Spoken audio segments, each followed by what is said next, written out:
বইয়ের জন্য বা আপনার গল্পের জন্য বা যে কোনো প্রয়োজনে কিন্তু আপনি এই কাভার পেজগুলো ব্যবহার করতে পারেন।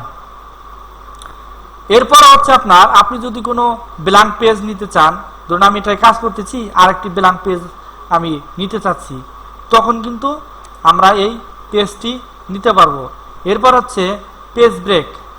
এখানে আপনি যদি কোনো পেজ ব্রেক দিয়ে অন্য একটি পেজে কাজ করতে চান, সেই ক্ষেত্রে কিন্তু এই পেজ ব্রেকে ক্লিক করলে কিন্তু আপনার সেই পেজটি ব্রেক হয়ে যাবে। এরপর হচ্ছে মূলত টেবিল। এই টেবিলে যদি আমরা ক্লিক করি, টেবিলটা দেখুন এখানে বাই ডিফল্ট ভাবে কিছু টেবিল কিন্তু দেওয়া আছে। দেখুন এখন এখানে কিন্তু এখানে ক্লিক করলে কিন্তু আমি এখানে লিখতে পারবো। দেখুন আমি এখানে লিখলাম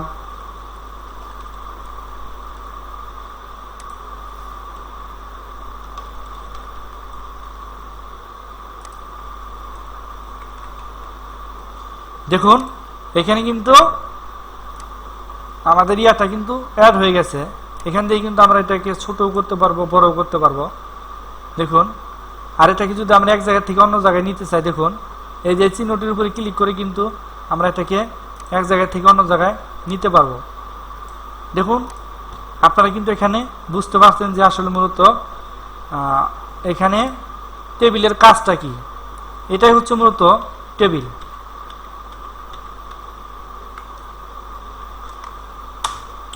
এখন এই টেবিলে এখানে যদি আমরা ক্লিক করি, করার পরে দেখুন বাই ডিফল্ট কিন্তু অনেকগুলো টেবিল এখানে দেওয়া আছে, যেগুলো আসলে মূলত